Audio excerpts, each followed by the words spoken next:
So what would you say to somebody who wants a golden doodle and doesn't know where to start? Well, I get this question a lot. There are two breeders that I have a personal connection to. One is in Virginia and one is here in South Carolina. That's the first thing that I would do is I would start there and offer those two websites and say, this is where I think you should go because this is where I've been. And this is what I believe in terms of ethical and humane breeding with the Golden Doodle. While they're not recognized as a breed, there are certain sites where you can look at, thanks to Mr. Google, and find out if they have been accredited, in terms of their breeding ethics. Okay. But I think the most important thing that I remember from my experience with Harley is that you want to be able to go and see it all. Mm-hmm. You want to see everything.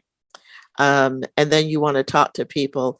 This is no different to me than, oh God, this will get me in trouble, than any form of adoption. You want to do your research. You want to make sure that you understand the lineage of where this dog is coming from. And so that's what I would recommend. It's a lot of research, and don't be afraid to ask. Don't be afraid to look to people online.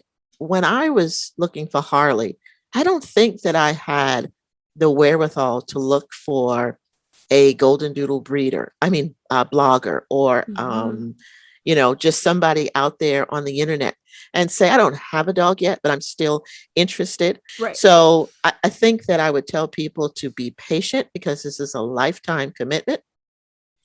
Don't rush it. Just because somebody is trying to give you a dog might not be the dog for you. Golden Doodles, don't get it twisted. Golden Doodles are a lot of work because there's something this is creepy, but something very human about them. Yes. They thrive with human companionship. Okay. Because of where I am in my life, I was able to dedicate my entire world that first year to the dog. And that was the conversation that Lee and I had before we brought Harley. This is going to change. Now, listen, I had no children at home. I was semi-retired. We would ride our bikes, from Charleston to Atlanta to DC back. Nice. I mean, just, hanging out. We could leave literally for a day trip and end up buying underwear and toothbrushes somewhere because we were too far to try to come back the same night. Right. So all of that had to change, and it didn't have to change forever. But in doing my research, I knew the first year of a dog's life was going to dictate what the rest of your life was going to look like.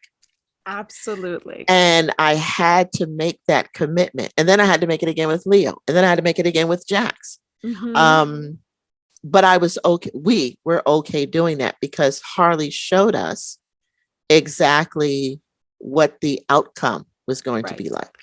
Well, and I'm so happy you said that because when you were saying that you were walking around DC, I spent many, many years in DC. I had a business in Northern Virginia. Not every dog is going to be comfortable being in an urban environment like that. Not every dog's going to be comfortable with a million people coming up and asking their mama questions. You obviously socialized and did really right by your dogs in order for them to be comfortable in those settings. And I don't want people to think, oh, Golden Doodles just automatically are that way. That is reflective of the time and the effort that you spent in socializing in them and acclimating them to those environments. So bravo. Exactly. Thank you.